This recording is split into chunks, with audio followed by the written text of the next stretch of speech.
Hello, hello, hello, everyone, and welcome to The Good, the Bad, and the Geeky, a podcast where I sit down with some of my friends in the local Columbus, Ohio theater, film, and improv scene and talk a bunch of geeky stuff. Some of it good, some of it bad, but all of it definitely geeky. If you enjoy our program, be sure to subscribe to our show on Apple Podcasts and to leave a review or subscribe wherever you can get podcasts. Our official sponsor of the show is Audible. With over 200,000 titles to choose from, get one audiobook and 2 Audible originals each month included with your trial, even once your trial ends and normal membership begins. Best part is you own your library, meaning you keep the books even if you cancel with easy exchanges. So if you don't love a book, swap it out for free anytime. Sign up for your free trial over at audibletrial.com/goodbadgeeky. Download the Audible app and start enjoying your new audiobook now. Also, support for this podcast has been made possible by our Kickstarter backers, Ashley Carson, Catherine Ranella, Wooz, Yannick, Doug Poeta, Christopher LeBlanc, Andrew, Kenny, Jerome Wetzel, Casey May, Anonymous, Tavia Ordway, Anthony Portillo, Jen and Brian Petrie, Guest 16554255418, Laura Spires, Kimberly Barr, Kyle Jepson. We here at The Good, the Bad, and the Geeky want to advise listeners that this episode was recorded during the pandemic between the end of 2019 and the end of 2020. In this episode, I am here with, I point, you start. Kyle Jepson. And Edson Stigor. Wrong show. Fuck. Erik Sternberger. Okay. And on this episode, we sit down and talk about, we're going to talk about Mandalorian, Star Wars, and we're going to talk about Season 1 and 2 and much, much more on this episode of The Good, the Bad, and the Geeky. And a word of warning that there will be spoilers aplenty for freaking everything, including Game of Thrones. Not just on on everything we talk about. So listener beware. And look, we know you have thoughts on Star Wars, so we want to hear it. Join in on the conversation by interacting with us via social media or email. Twitter and Instagram is username goodbadgeeky, or email me at goodbadgeeky@gmail.com. If your comment is classy, we may read it on a future episode of the show. All right, enough on my end. Roll 'em.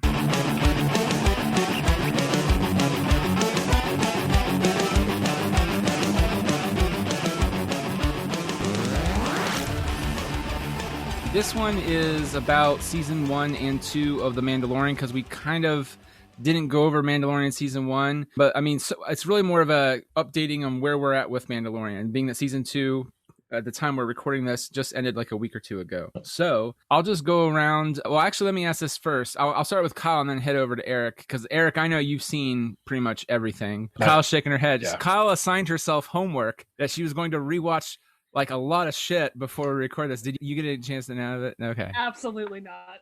Okay, fair enough. Well, you seemed very gung-ho, and then you started rewatching the prequels, and that's why I was like, man, she's serious about this.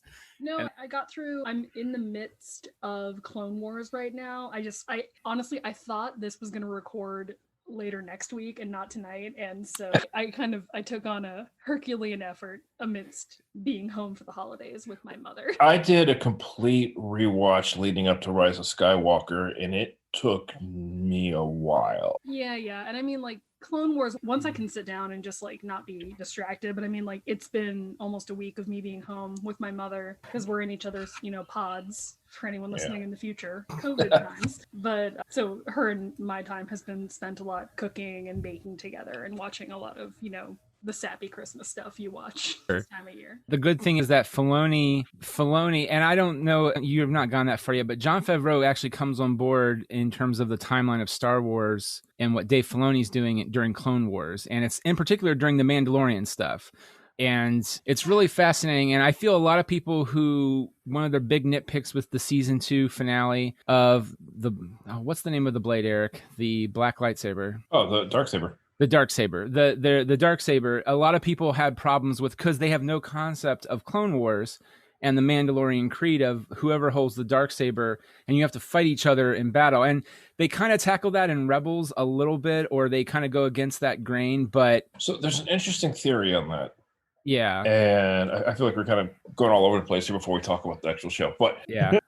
But so there's one thought on that, and that is that since Sabine Wren was in the same clan and she gave it to Bo-Katan, that's different because they're in the same clan, but because like it's like Jin is in like the yeah. As opposed to like if you like someone needs to win it into their clan or into their group, and also about the fact that, we haven't seen yet, but how Bo-Katan lost it. That's true too. Yeah. In which case, since she lost it, she might have to win it back, as opposed to being named successor or like crowned, essentially. The only other thing I could think of is that when a character in another show has gave her the Darksaber, and I know who that is, by the way. I just don't want to ruin it for Kyle. Okay. Oh, you did. Oh, sorry, you did say. Okay. So when Sabine gives her, I'm a terrible millennial about reading shit on my phone while I watch something, so you don't have to worry about stuff. So Sabine gives her the Darksaber. The only thing I can think in my head canon that either way, they'll probably show us eventually in TV show or comic book or movie, but is that those who saw her pass over leadership over to Bo-Katan were fine with it, but because she didn't win it in battle with Sabine, maybe that created this weird rift that she had a hard time following people, and that's why it's like, oh, the story is still important. That's the only other thing I could think of, but that's actually, I've not heard of that either about the clans. That's also really good too. So it's the only thing I can think of. I even got it in the first place. Right. Yeah. Me too. And so I think one of the interesting things is with this season is that Moff Gideon kind of takes very distantly, but weirdly enough, Favreau and Filoni for The Mandalorian have him take a page out of kind of what Darth Vader, or that there's always this looming threat above them.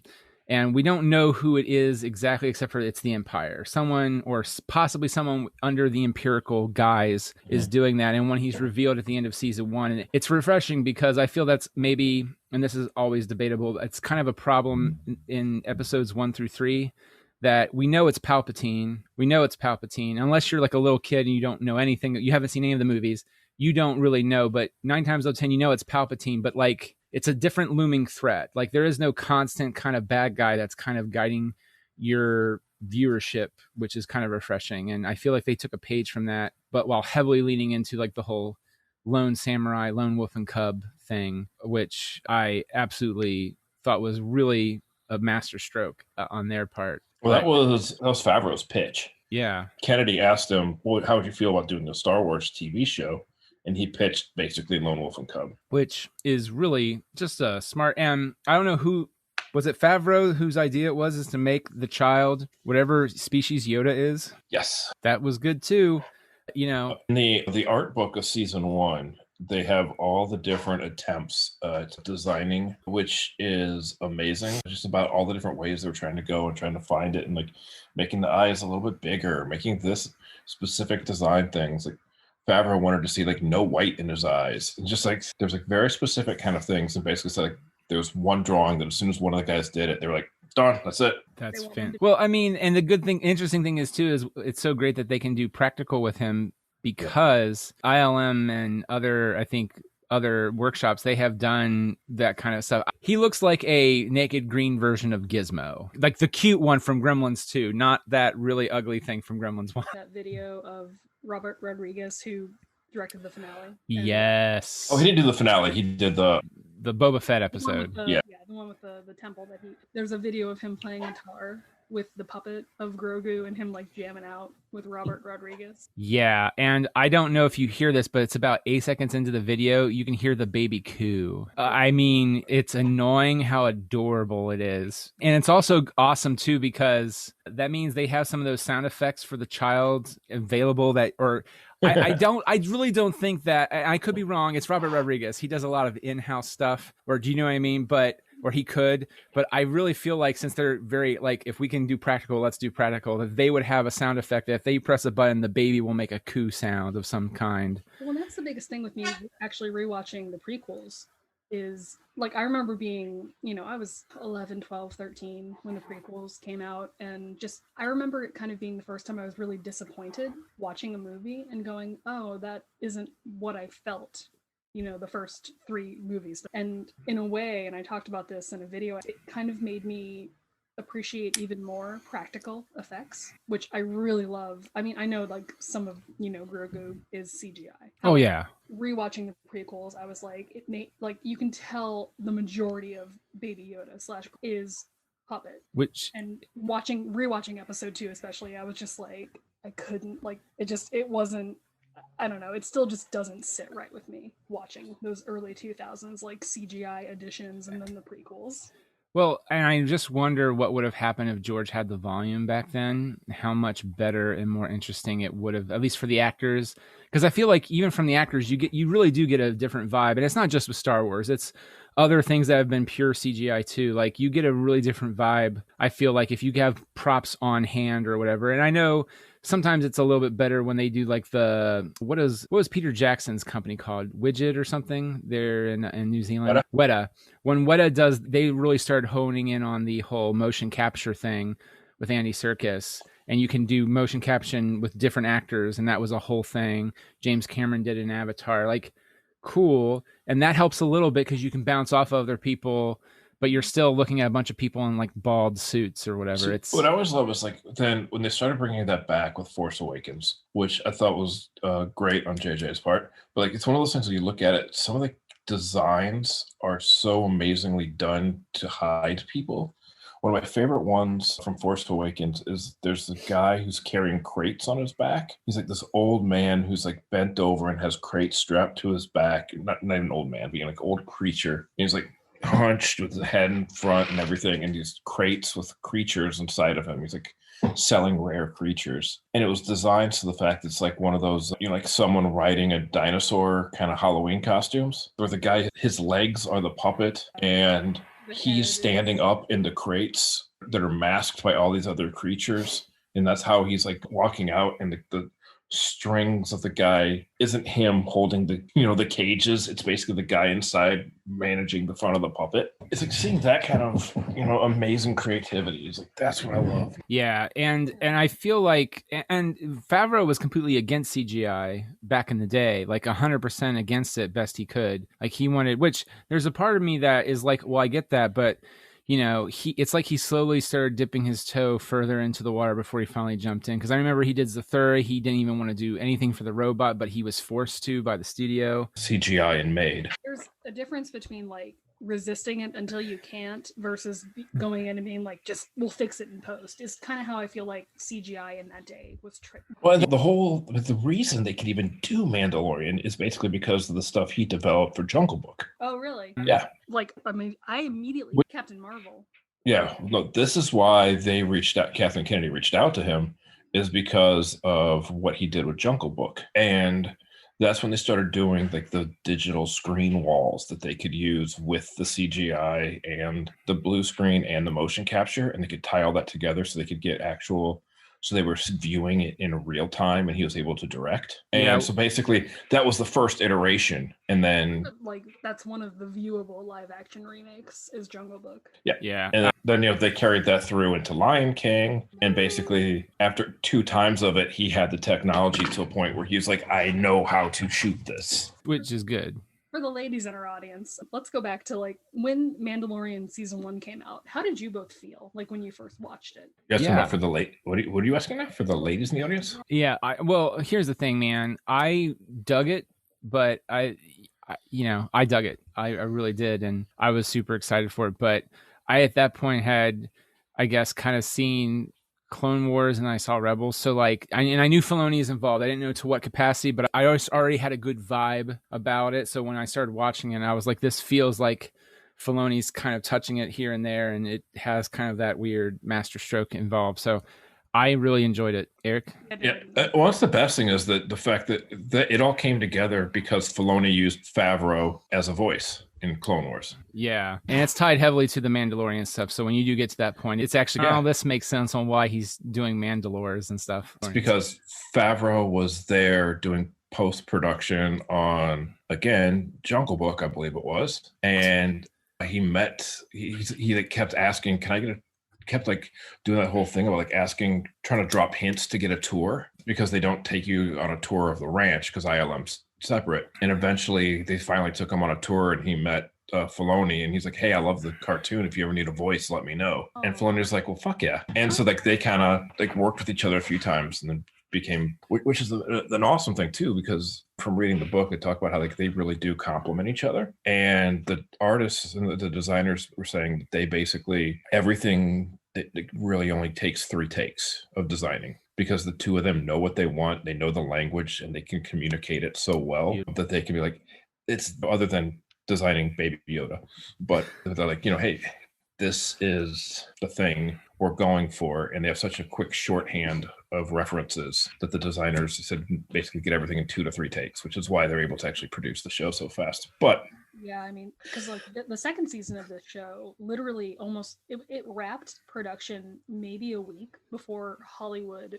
like shut down for COVID, which I think really shows like how fast of a turnaround it is, right? Because the first season before that had only wrapped up, I don't even know how many months before that. So I think they said there's a certain timeline in there. I'd have to check it, but they actually started the design production on the season. I think maybe the first season. I think it was. They said right after like 1 month or 2 months after Last Skywalker. Oh wow, okay. Man. So like that's when they started season 2. So 2019 and like season 2 came only about a year later, which is given the production quality and given the company is insane. I know they said like with the first season too that they're basically working on television production kind of schedules. So like they weren't done with the season when the first episode came out. If I'm not mistaken.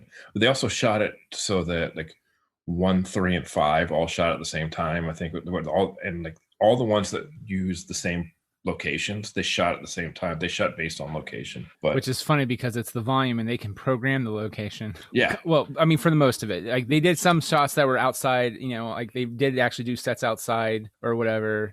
But they can also they grabbed all the same actors. So, hey, you're going to do 1 month of shooting. Yeah. I feel like with like the first season, I liked it. And I feel like it was in typical Filoni fashion where it took until about like the 4th, 5th episode till you figured out what they were doing. Yeah. Of like, where is this heading? How is this tying together? Which is great, I mean, and I will say this, Kyle, when you do a full rewatch, skip Resistance. That's the only other one you should never watch. Wait, say that again.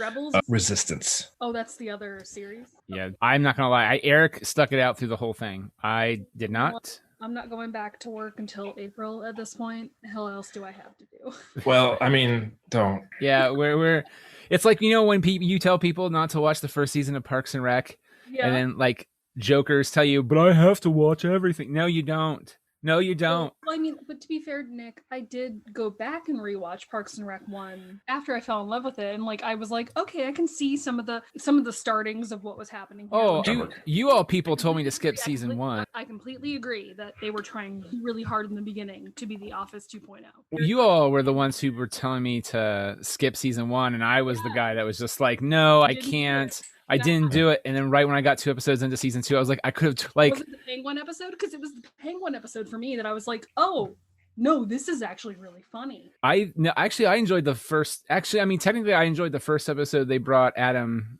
in. That's season 3, though. Season 2, when Amy has the gay penguins, was like, oh, that was season 3.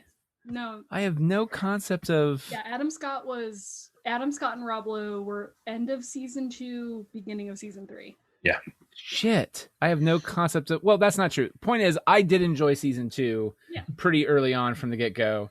And I wish I could have skipped. Yeah. Resistance is just not a good show. Their protagonist is fucking terrible. And just who was that produced by, I guess? That was, I think, it was the second Disney show, but they tried to do like kind of like a weird cel-shaded anime type style. And Filoni was involved, but I think he dropped out to work on Mandalorian, or he wasn't like fully involved. So like his name is on it from start to finish, but it sounds like he didn't really have a lot to do with it after the first season. It's heartbreaking. It is heartbreaking because the bad thing about that show too is that they'd get 6 episodes in, and you'd have an episode where like, oh, this is the one they turn it around. This is the one where like it all figures itself out. This is the point of the show. And then the next episode is like the thing that happened didn't happen. It's like the Browns, if you're a sports fan.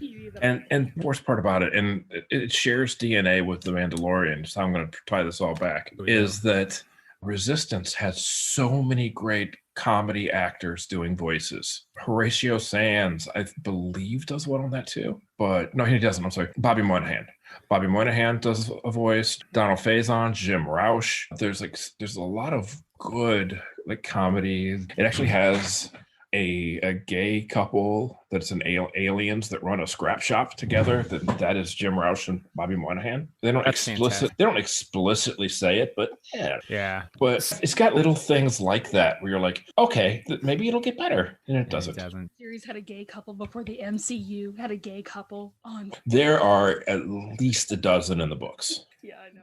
So did anyone actually have any, not beef, but like problems with season 1 of The Mandalorian? Like, honestly, early on, and I'm not saying this is really a critique, more of a comparison. Through about episode 4 or 5, I was getting really heavy Firefly vibes, kind of like the space western feel. Did you feel that? Yeah. Again, not toward it. Like I definitely was feeling very heavy Firefly vibes super early on.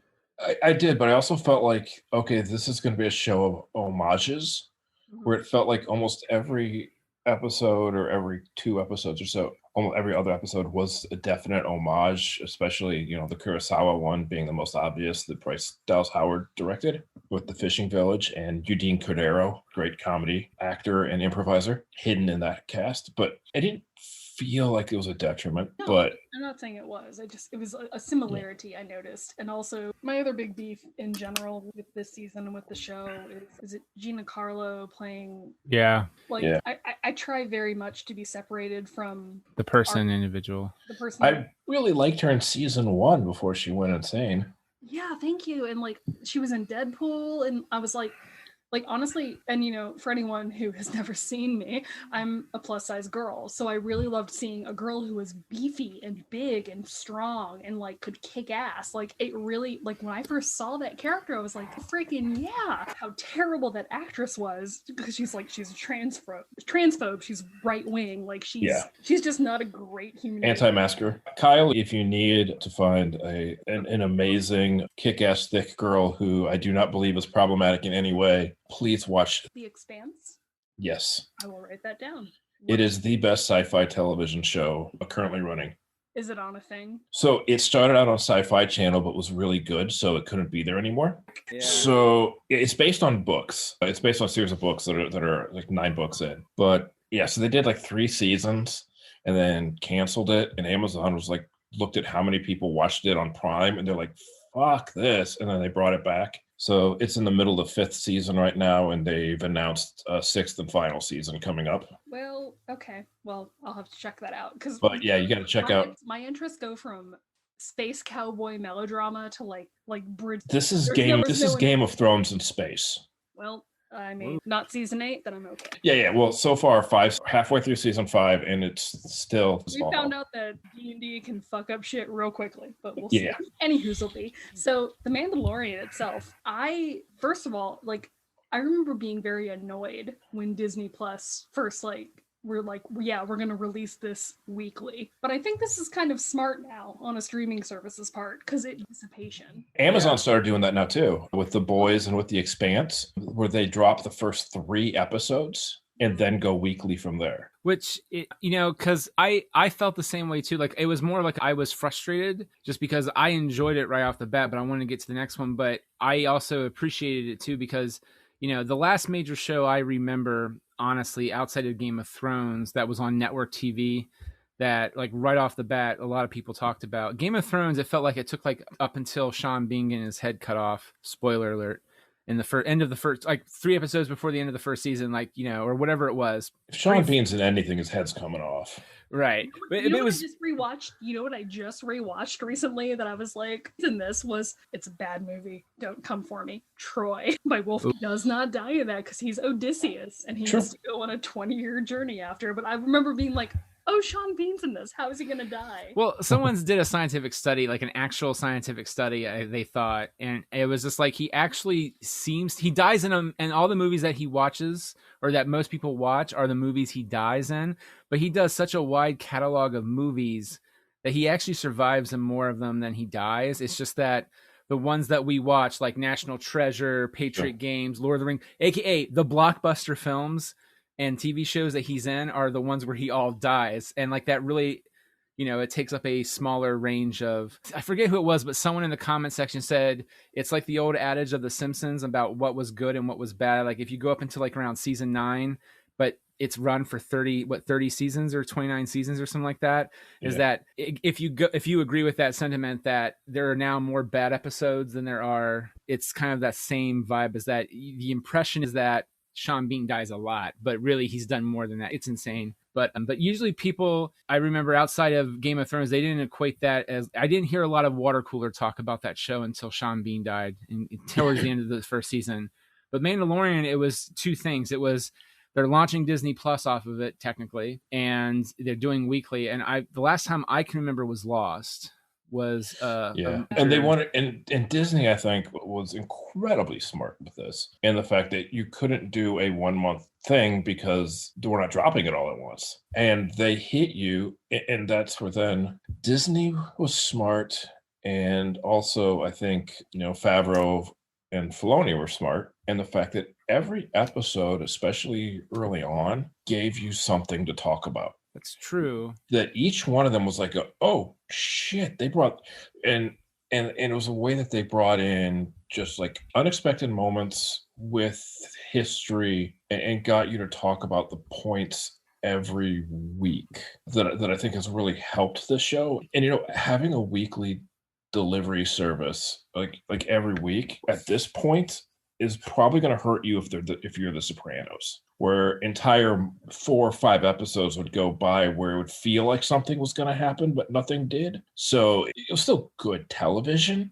but with the way people are used to consuming it nowadays, I don't know if something like that would be as good week to week. Well, let's talk about that a little bit, because I feel like there was a backlash towards Mando season 2 because of that. Like, I felt like a lot of people felt like season 2 was, well, I don't agree with this sentiment at all, but there were a lot of people some of the reviews I saw that were catching my eye were they were they felt that season 2 was spinning their wheels until like the last. I had friends think that. Yeah. There is some criticism, I think that's fair, in the fact that I know there's been several decent memes about the pattern of every episode. Something's wrong with my ship. Let's go to this planet. Yeah. Oh, I have a thing that can help your ship, but I need you to kill this guy. Okay, I'll go kill that guy. Came back. Hey, my ship's fixed. Where's my kid? Uh-oh, Grogu. Put a little more respect on the name of the 96 Honda Civic I was driving around. But yeah, so I had a black 94 Honda Civic that literally drove till the day it did not anymore. And it happened to be like, I'm not even shitting you, the day after like my first job interview with COSI, which is a science museum for anyone not Columbus based. Like, it was my first full-time job. I went to my full-time job interview and then I got it. And then legit, not even a day later, my dad died. And I feel like there is some legitimate criticism in that, and the fact that, it's just that they're giving us cool moments along the way, that it is telling a simple story. Let's think about how many shows there are that do that week after week, like the Monster of the Week formulaic vibe. I feel like we're just not used to it anymore. Yeah, but I think that they were telling enough of an arc with Moff, I think, but because he didn't come in until kind of like the back half of the season, so I think that's kind of where people felt like, well, we're just spinning our wheels on this story till Moff Gideon comes in. Yeah, and I get that, and especially like if you're not a more of a bigger, if you're a movie Star Wars fan, then the whole Ahsoka thing, who gives a shit? Yeah. I don't know who this person is.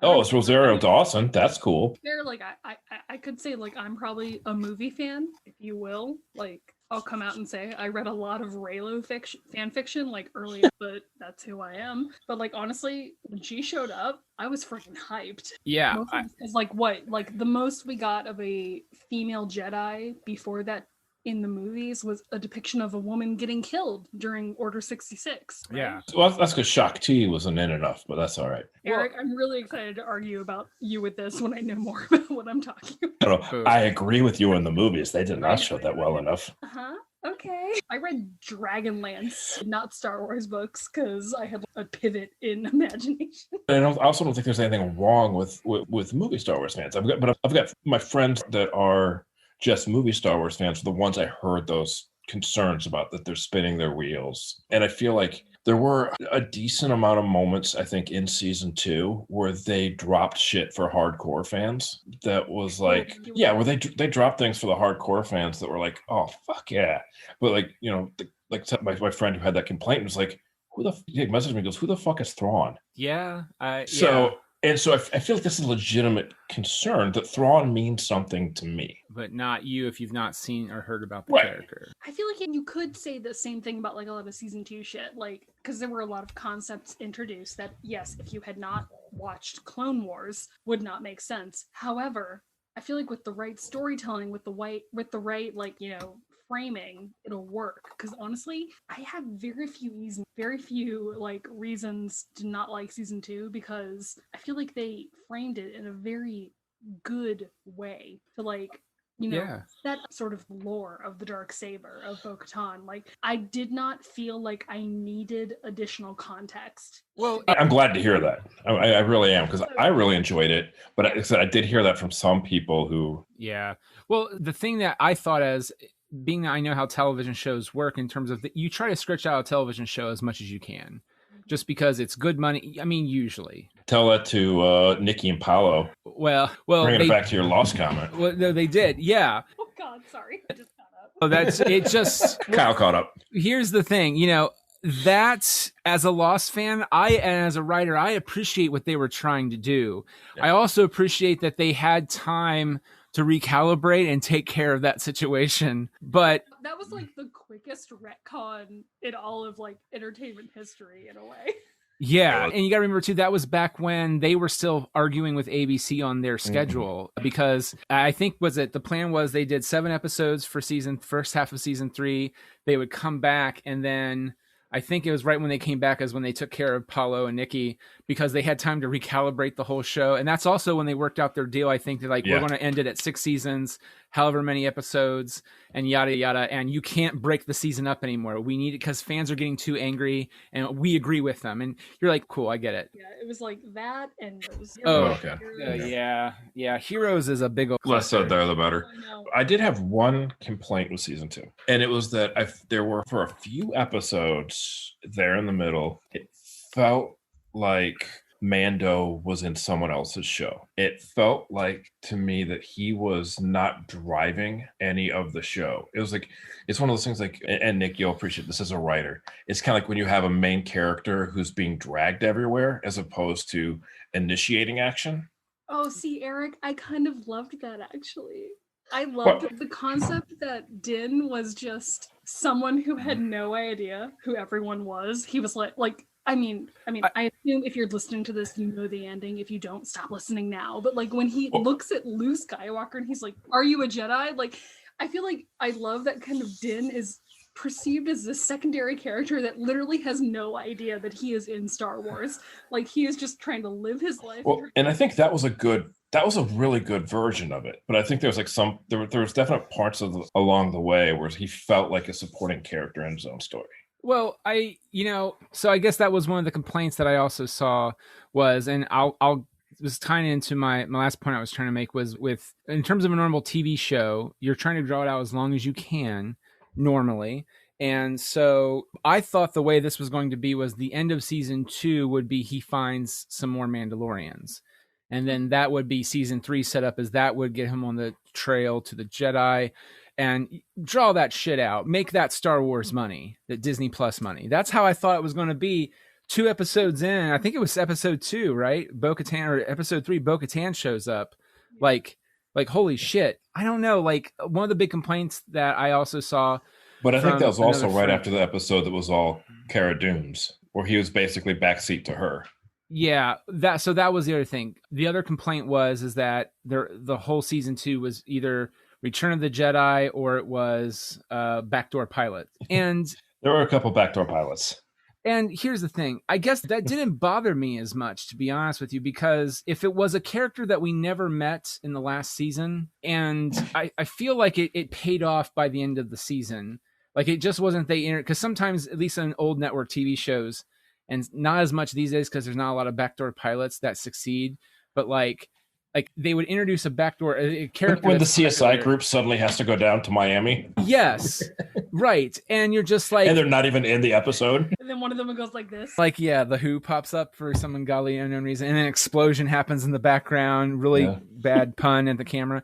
No, but like usually they do a backdoor pilot, and it feels tacked on to what's going on, and it doesn't pay off by the end of the season. Like I felt like Cara Dune showed up again and was with us for the last half of the run, so it just wasn't you introduce her and all that stuff. And yes, Mando is definitely like a follow along on that, but I also feel like that also sets up like a lot of the second trilogy, or like the sequel trilogy, like because isn't that the episode they with Carl Weathers directed that they go over like the clones and all that stuff, or it's clones of Palpatine that one of them ends up possibly being Snoke, and I was like, holy shit, this is phenomenal. But and I think by the end it evened out, but there is like kind of that one thing of like and that's where I think the weekly series can sometimes hit you, or bite your ass, in the fact that you had maybe 3 episodes in a row where he takes a back seat to another character. It's suddenly like that's like practically a month of Mando taking the back seat, as opposed to if you watch all of them in a row, you're like, oh, this makes perfect sense. That is true. Now, what do you think about the Bill Burr episode, though? Do you feel like that's my favorite episode of the series? It was so good. Like, and I know a lot of people were very like anti, like, why is Bill Burr in this series? He doesn't deserve to be in this series. He was just playing Bill Burr. Burr. I mean, I kind of felt that way in season 1. I mean, he was fun, but and I very much was like, yes, I am here for this because he is perfect for this. And then watching him come back and thrive in season 2. Yeah, and act his ass off. Yeah, like there's a moment so I rewatched the last 3 episodes of season 2 earlier before we started recording, just so I can get it, especially at the end of season 2, come off fresh of that. And no matter how you edit it, there's that one scene where they're in with was it Devin Ness or something like that, his old commander. Yeah. And there's a scene where like Mando just looks at him and goes, no, I know what you're thinking. Don't take it personal. Don't do this. And in the back of my head, I was like, you could have edited that to come in later, like right before he actually shoots him. But like Bill Burr's performance is so goddamn powerful. You can't cut away from him. Brown eyes, like literally. Oh my God. It's just. Yeah. Can we just talk about. Oh, just real quick on that though. I actually was able to, I ended up tweeting at Richard Brake about that because he said something and he ended up liking my tweet about. Because I was excited to see Richard Brake show up, and he ended up liking. I got you. He is one of those that guys. He is like such a that guy. Like when you see him show up in something genre, you're like, this guy's about to do some dirt. Yeah, he's one of those guys that whenever he shows up, you're like, this motherfucker right here plays a good guy. What were you gonna say, Kyle? Oh my God! Like one of my few hyperfixations during quarantine has been TikTok, unfortunately. And hey, I mean, I was on it before, right at the beginning of quarantine, so I get it. You're not, no judgment. I'm Gen X. I'm not. Not yet. Just the amount of people reacting to Bill Burr shooting like his commanding officer, and oh my God, like there have been like really freaking good TikToks about the entire finale of the Mandalorian from like that episode until now. And I've seen good memes about that one too. Just like shooting your commanding officer, and there's just like a stormtrooper there who's like, I just wanted lunch. That's one of those things too that I absolutely love about that episode. And I feel like the last 3 episodes or so, I want to say, of like this season, like actually started getting some really good character development. But like in that one in particular, I love the fact that like when the transport comes in, the one that gets through all the pirates, and you see like the actual like stormtroopers rallying around them and cheering them and taking them in to buy them drinks and, hey, great job. Like you made it, buddy. It's very humanizing of the stormtroopers. It's very human. Yeah. Yeah. And it's insane because you don't ever think of the stormtroopers like that at all. And the nod they did to Kevin Smith, I thought was really funny. Yep. But it's very true. In the universe of Star Wars, over a million people died on that space station. That isn't funny. Or you're just like, well, shit, you're not wrong, but like a million people died on the fucking planet of Alderaan. That is like when Bo-Katan and remind me the name. I'm sorry. The other girl? Oh, yeah. I've heard your voice before. I was like, oh shit. That's that's such a great touch. It's because I feel like not a ton of people would get that out of context, but like I heard that and I literally was like, oh my god. Yeah, like it's such a I really enjoy that. It didn't, I guess when I was watching it, I also know when I'm getting into with Disney, like Disney doing Star Wars. So like, I guess the backdoor pilot stuff didn't bother me as much. Like there was a part of me goes, oh, Bill Burr, he's probably going to be in a spinoff. Cara Dune going to be in a spinoff. Boba Fett, I'm surprised doesn't have a spinoff yet, but then they proved that one wrong at the end of the season. Well, like casting had leaked about there being a Boba Fett series a while back. But yeah.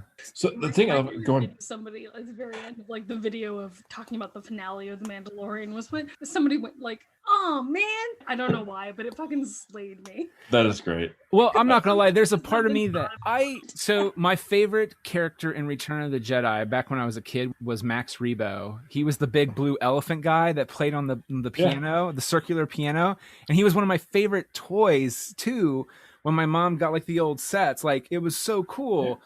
But like Bib Fortuna was always that one guy like I could never not remember because he's such a weird character. And also like Luke just straight up, Jedi mind tricks his ass so quickly. There's not even a challenge with that. Yeah. It's like, you will take me to see your man. It's like, Jesus, dude. And how amazing is that look Fennec gives him when she takes the drink and just sits down like and just looks at Boba Fett on the throne. Oh yeah, it's such beautiful. Ming, come on.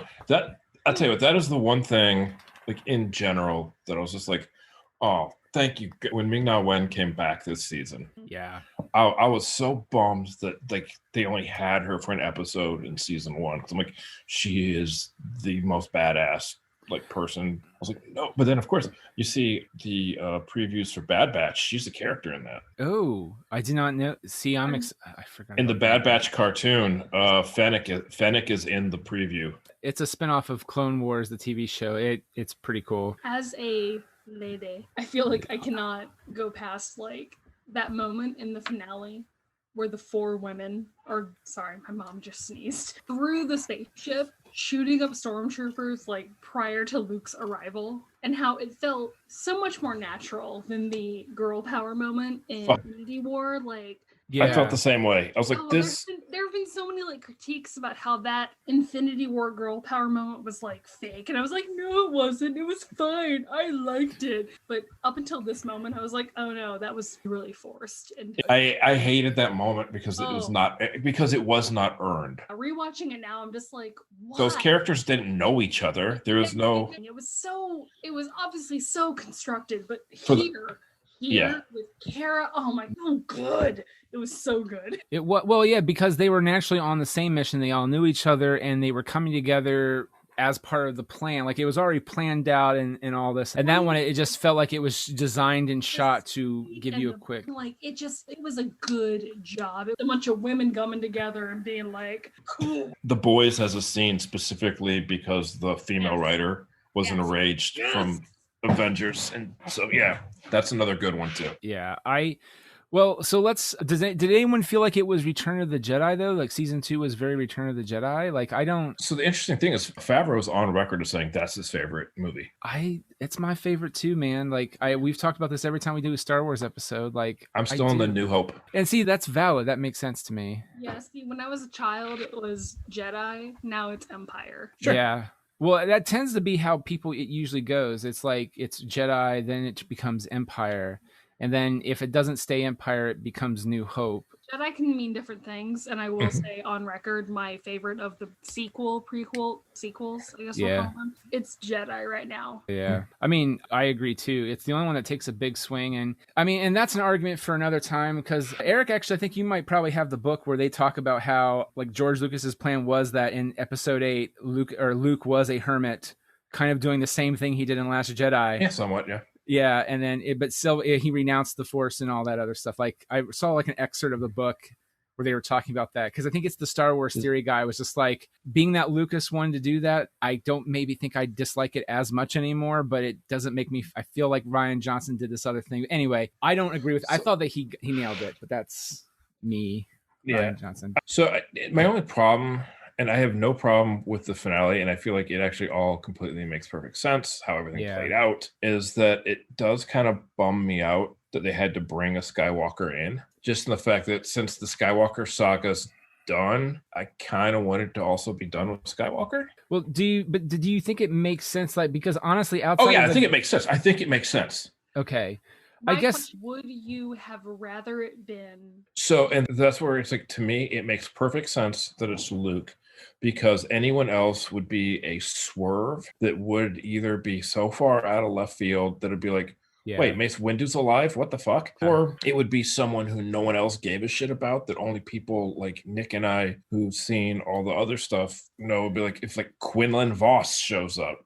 Yeah, that's the guy from Fallen Order, right? Yeah, I don't know. That's Kyle Kestis. Okay. Quinlan Voss is a character who actually shows up in Phantom Menace in the background. And basically, they liked the look of him, so they turned him into a Jedi. He's like in the background on Tatooine, and they ended up turning him into a Jedi, and he's in Clone Wars for a few episodes. And he's got a novel about him. And yeah, okay, I know who you're talking about now. He's the only other confirmed Jedi still alive. Yeah, because Ezra is TBD. Right. Or TBA, to be determined or to be announced. And then the kid from Fallen Order, it's hinted that was someone from Lucasfilm. One of the story people said it could be him. We have no information about his death yet, or something like that. And really, they were teasing a red herring. But him and his new master. Yeah, the lady whose name I'm blanking on the top of my head. But yeah, so I mean, like, they're both non-confirmed. They're both technically still alive. Ezra's missing, and like I said, Quinlan Voss is the only other one who's technically alive. And it's like, if he showed up, I would have lost my shit. I'm like, oh, live action Quinlan Voss, that's awesome. But no one else would have gave a fuck. Right. Well, and the other thing is too, is that at least for me, with what I know of the world, the only one that knows the Empire is pretty much like officially and is leading the charge to take care of the rest of the what's left of them and rebuild the Jedi Order is Luke. Like, Luke would be the one that would be near. Right. But like, there was it Film Critic Halt did this big post about how Skywalker was the easy choice, and it was sadly the worst way you could have done it. And I just don't agree with that. A lot of people are confusing the easy choice with the natural choice. Yeah, I mean, you look so exhausted. I've seen so many people like shit on it for the wrong reasons. You seem like the most exhausted fanboy in the world, which, given your status, I don't blame you. As being old? Not old, just dealing with the Star Wars fandom. I mean, because like literally all I've been doing is like, I've been just kind of chronicling my rewatch on TikTok. Don't ever watch it. No one watch it. But I'm just like, I'm terrified for the quote unquote fans to find me. Yeah, they're the worst. It's terrible. Well, and I mean, you don't have to like everything Star Wars. You don't have to hate everything Star Wars. But there is like one of those things of, you can say like, you know, like we've talked about, you know, Rise of Skywalker, not a fan, but it didn't ruin my childhood or some bullshit. You know, it's like, I don't feel like it's everything. It's like, no, it's like, that wasn't a good movie. It had some decent ideas in it, but you know what? I also know that you can do a Star Wars movie that's not that great of a movie, like Attack of the Clones, and you can get the fucking Clone Wars out of it. Yeah, and you can still also get like some lore out of it that actually get stuff out of it that works. Get stuff out of it that becomes great. I don't like deepfake. I don't like that shit. You don't like the Luke Skywalker version is better deepfake than it is in the final version. I don't know. I would have rather they just used Sebastian Stan. And again, it goes back to Captain Marvel and Sam Jackson. Yeah. The same technology they use. Yeah, but to me, it's like, if someone's doing the performance, and I know Star Wars is very problematic in having people do a performance and then switch out their voice after the fact without telling them. But yeah. But I don't know. I always feel like if you're the actor, then you should be doing the acting. Yeah. But, well, I think it's... No, like, would it have had the same impact? And, like, don't get me wrong. I love Sebastian Stan. I really like Sebastian. But I mean, would it have had the same impact? Like, let's all live that goddamn hallway scene. Because I know, Erik, you talked about it being like Rogue One. And like, it's a Rogue One mirror. I like that. It was great. I came from the perspective of like, I don't think it's Luke and I don't want it to be Luke until it's absolutely proved to me. And when his gloved hand with his boots came out, I was like, oh, okay. Yeah, did anyone else tear up during that? Like, I don't know why. I just felt the X-Wing came in. The X-Wing came in and I just started to tear up, and I don't know. I feel like as I've gotten older, Luke has taken on more I don't know, like he's like childhood hero. I don't, and it's weird because I don't think I felt the same way about that like 20 years ago versus now. It's a very weird. I screamed eventually when he came on screen. Like I put my face into an actual pillow and cried. But going back to that, though, I would never have wanted, I guess to me, I would not have wanted them to Irishman in Harrison Ford into Solo by any means. Yeah, okay. I guess because we saw how virile Robert De Niro was playing a 50-year-old even getting into a fight. But even the deepfake version of The Irishman is better than what they actually do. That's the thing that bothers me. I feel like there's a way to do deepfake, but they can control it and make it more whatever. But I don't know. I may be wrong, but like the Captain Marvel, Sam Jackson. I think that's like they paint over it, sell it. I thought it was good. I thought it was great. Honestly. But that was also Sam Jackson acting, and then they were able to take de-age his performance. Sure. Like that was what I based my Mark Hamill stuff on. I was like, oh, it looks not terrible. I don't know if they actually had Mark Hamill in. I think he just did he gave permission for his vocal looks, and he was on set. Okay. But he wasn't actually in the costume, was he? Oh no, he can't fill out that belt. Well, actually, he could. That's the problem. It looks good. He lost weight to do that. Yeah. I'm not saying. Yeah, I'm not dismissing it. There's just things that happen to your body over time. Yeah. I mean, it's like Sam Jackson in Captain Marvel, and yet he looked like fucking Jules in Pulp Fiction in that movie, and I was. Yeah, I don't. Yeah, that's. Oh, I just remember when the X-Wing showed up, I started to tear up and I was like, oh, I think it's him. I think I know who that is. My wife, who God love her, she can't remember little things. Sometimes like she needs you to fill in the blank. Like she didn't remember that Luke drove an X-Wing. And so like, I'm just going, oh God, let this please be it. And she's like, who could it be? And I'm like, I'm not going to let myself believe this is real. Because my fangirl self, I can't have nice things. Yeah. Erik, you talked about how it may have been other people, right? Who was it supposed to be? Like, it was like... I don't know. There was people trying to put forth the rumor that it was going to be Mace Windu. That was right. Yeah, which, I'm sorry, I am fine with letting Mace Windu stay dead. Yeah, it was amazing. Well, I mean, I don't disagree with Samuel L. Jackson and other fans in that, did he kind of die in a sort of shitty way? Yeah. But one of the things I enjoy about Clone Wars is you get to... Well, one of my favorite one-off episodes of Clone Wars is him and Jar Jar Binks. I know that's but it's a deep cut in that series, but I enjoy the hell out of it because it's Mace Windu, and I don't know, I like Mace Windu a lot, but... Yeah, he's good staying dead. The Luke Skywalker thing doesn't bother me, but I feel like with Mandalorian, it was the right choice. I didn't think it was the easy choice. It was a natural choice. Is that what you were trying to say earlier? It was natural? It was the natural choice. It wasn't like fan fiction. And then Luke Skywalker shows up. It really wasn't, because it's the only thing that really makes sense in context of what's going on in the universe. And what is about to happen, that Luke is trying to start a school. Right. And and again, now I do understand the concern that people have about the whole thing of whole Kylo Ren. Yeah, like I understand people trying to, go, well, yeah, he's going, yeah, people totally, and I get that, like, they're trying to connect the things, and they're also trying to say, well, can we have one thing without Skywalker? He already escaped Anakin, so. Yes, I will point out that there is a comic book canon adaptation called The Rise of Kylo, I think, where it shows that he didn't actually blow up the Jedi Temple. It's kind of thought that like Snoke or Palpatine did, right? Yep. And also Mando is like 5 years after Jedi, canonically. Yeah. So I feel like everyone who's like, oh no, yeah, exactly. Like everyone who's like, oh no, Baby Yoda was killed by. I'm like, no.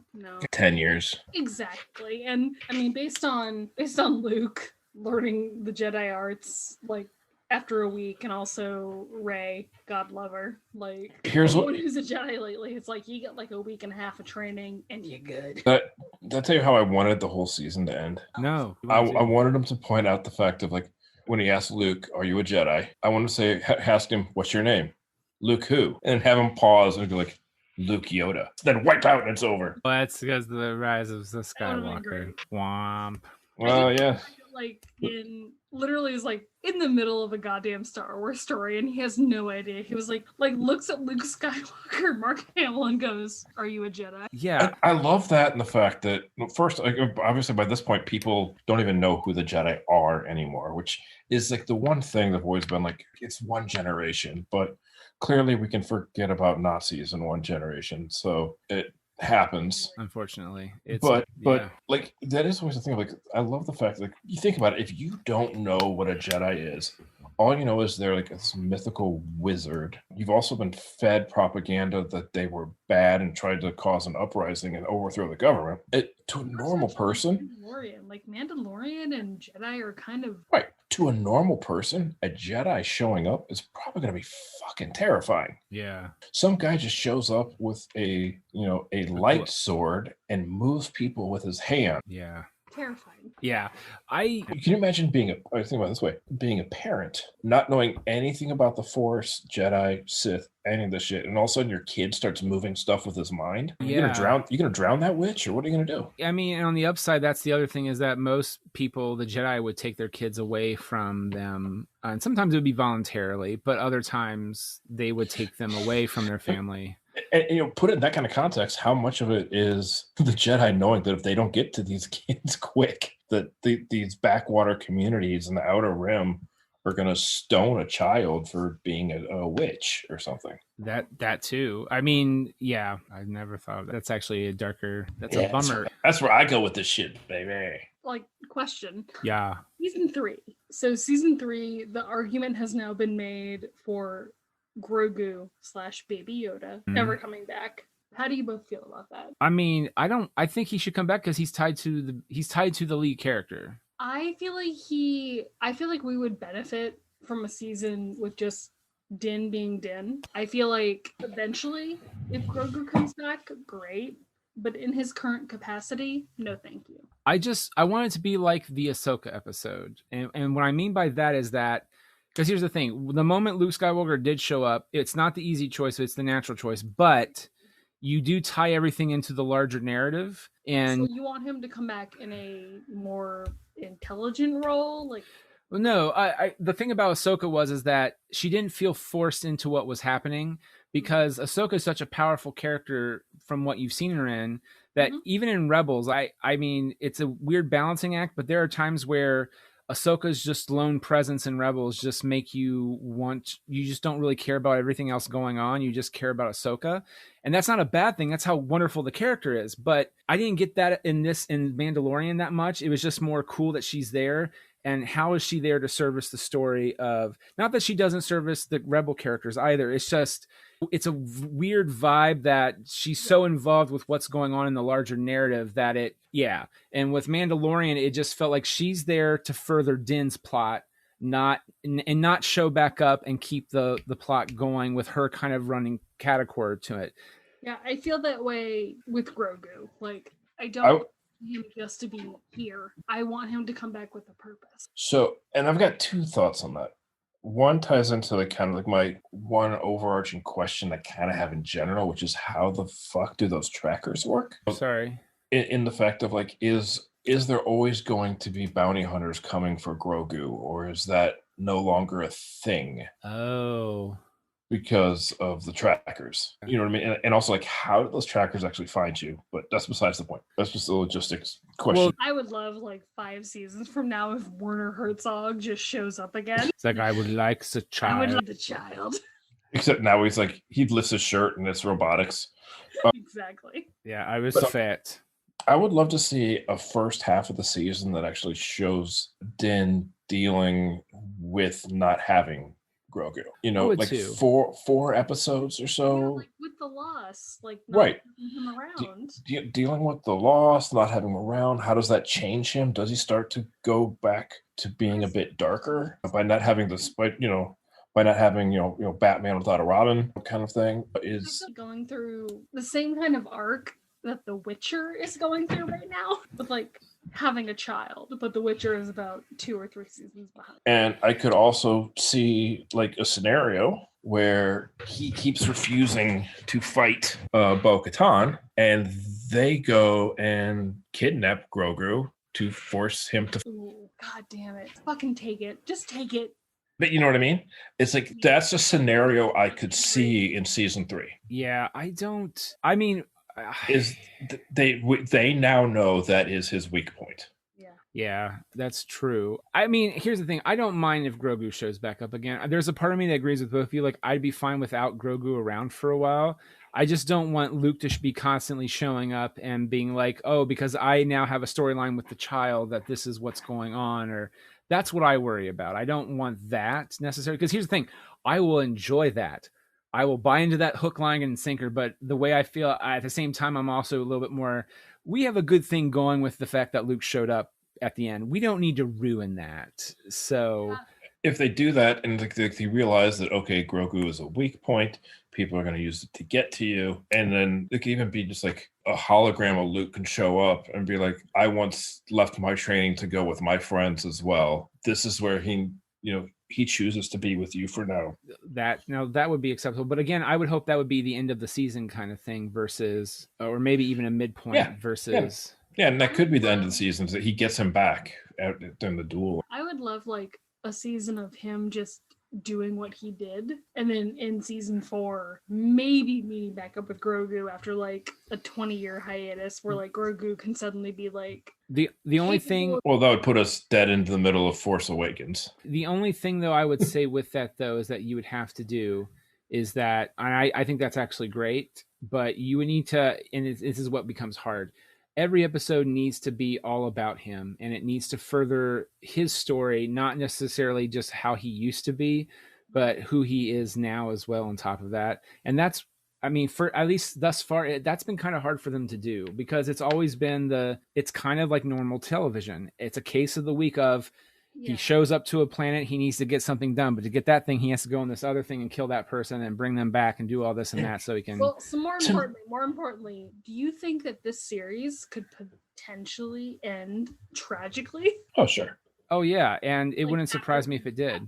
Yeah, exactly. Like, that's kind of my thing, is like, Jon Favreau has a history now of like reinvigorating certain stereotypes and like movie what have you. Is like, we could honestly, you could like credit Jon Favreau with the MCU. Oh yeah. And it's like anything that he has touched since then has had some kind of life. So, I would dare say even Elf, from Elf up. Not even Elf, like Chef, like. Oh yeah, that's help me out. I enjoy Made, but that was long before that. Yeah, Jon Favreau can't really miss, in my opinion. Yeah. Except within a few like outliers. Lion King. Sorry. How do you ruin Scar's song, people? How do you ruin Scar's song? That's just the one thing that I would love to see, and I feel like they've set it up really well, is why I don't want to see Grogu in the start of season 3. It starts off, if he tries to go back to his old clan, people are going to, Bo-Katan can leak the fact that he showed his face. He's not going to be welcome back. Yeah. So he is now going to be completely Ronin. He is going to be a lone samurai, literally with a pike and no clan, essentially on the outs with 2 separate clans, yet with the tool to unite them all. Now that would be really, and I'd be fine. I that sounds way more intriguing to me than bringing the child back. And to me, that sounds like something that'd be amazing to explore for 4 or 5 episodes, and then it turns into the fact that the back 3 is that someone goes and gets a hold of the kid to force him into a fight to essentially for someone to take over the clan. Yeah, it could be a completely different faction we haven't seen yet. Yeah. Well, I think that they're actually building towards Thrawn, and maybe Thrawn will be the bad guy in multiple series. But I feel like that's the other thing they're building to as well as Thrawn. That was my big thing. Was like when Moff Gideon has the moment when Luke shows up and he like tries to kill himself essentially. Like my thought was like, is he trying to kill himself because of Luke or is it someone else? And I was like, who else? Oh yeah. Because he had that moment of like where he tried to, shoot himself. After he shoots Bo-Katan 4 times, no one gives a fuck. Well, can I say the first time I watched it, I thought Bo-Katan was dead after watching that, just because you're not really paying attention to if she survived or not. It was just more like, oh shit, and then like Luke shows up and then you're like, oh Luke, and then like he takes his helmet off, you're like, oh my god, the baby. And so you're not paying attention to that. So when I rewatched it, I was like, oh, she's fine, she's standing up, she's in the background, she just looks like she's a little hurt.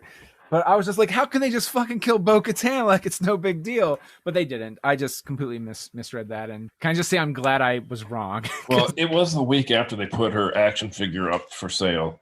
So that would have been perfectly in line with the fact like that they ended the pre-orders for the Razor Crest the week they blew up the ship. Oh. Really pissed off. Also, the comparison that it's a 2006 Honda Civic will never stop delighting me. I see, until you said that earlier, I had not heard that. I looked it up and I was like, oh, I mean, yeah, I kind of get it. Yeah, but I had not heard that. He like goes into every part and he's like, can you fix it? What can you do? Like it's an early 2000s Honda. Oh man. Well, so overall though, I feel like the general gist of Mandalorian for us has been quite enjoyable. We've not fallen into some of the same, I guess it doesn't bother us as much, some of the other criticisms about like, it being to Return of the Jedi or whatnot. Like they're very surface level for us, which is honestly, I feel like it, in my eyes, revitalized the series. Like I watched it and I was like,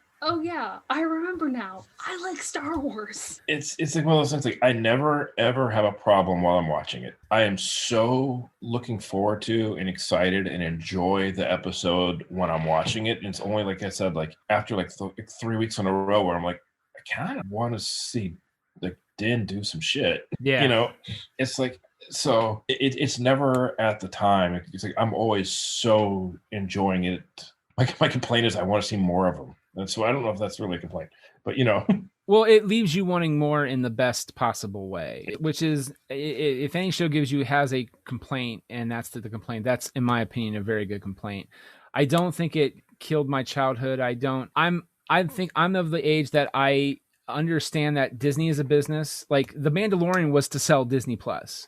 Yeah. So a lot of critiques about season 2 was trying to sell toys. I'm like, dude, or dudette. It was trying to sell you Disney Plus. Like, I don't understand what the difference between the two is. Like, it's a very successful. So you're mad at a product for being a product? Like, God forbid you be successful at a thing. Right. Well, I feel like one or two people I've saw their big complaint was like Mandalorian Season 1 was, oh my god, you're bringing the Star Wars back, because Rise of Skywalker did not live up to that, and it almost crushed my love of Star. I think Erik, you said it earlier, like it crushed my childhood fandom thing, but then Season 1 brought it back, but then Season 2 just crushed it again, and I don't understand that. I guess I've never been in that. Yeah, I don't understand, and I want to desperately, because I mean I don't, but I do, just because I want to empathize with them. Everyone wants to be mad at something. They want to be mad at that. That's true, and that makes me sad. And the other thing I'll say is this versus Rise of Skywalker is how you do actual fan service and Easter eggs. Rise of Skywalker did it in a way that was just annoying and in such a terrible way when it did it. But this is like he's on Tatooine and Amy Sedaris happens to have Red 5. Yeah, like that. Which was the droid who like the Jawas self-destructed with the Jawas and still has a burn mark on it where like they clearly fixed it. It's like, to me, like that's perfect fans. Like that's Easter eggs, and it makes sense that of course Red 5 is on Tatooine. Yeah. She only employs droids. She has Red 5. The thing, it's under the radar. It's not just like going into a movie and going like, this. The fact that all the Beskar is in the ice cream maker that Wilrow Hood is carrying in Empire. Oh yeah, I don't know if you know this, Kyle, but the thing that the Beskar is actually in a portable ice cream machine, which was a prop that someone just grabbed and was running with in Bespin. If you watch it, there's a guy who's just carrying a what is at the time a home ice cream maker. Yeah, and it's been done up to look like it fits in the Star Wars universe. It is literally a guy running with his ice cream. I'm sorry, do you mean like how Liam Neeson had to use a women's Gillette razor communicator? Oh yeah. Yeah. But what's funny is that guy eventually ended up getting an action figure called Willow Hood. Yeah. It's kind of become he's kind of become like a very big inside joke of just like Star Wars at that time about how they would find a way to make a figure and a story for literally every person. I feel like that's a good place to end on, is just because that is true. I want to thank you guys both for doing this episode of The Good, the Bad, and the Geeky. We're all over the place, but it's every episode of The Good, the Bad, and the Geeky is. But Star Wars, there's a lot to unpack in general, so I appreciate both of you guys going through that with us.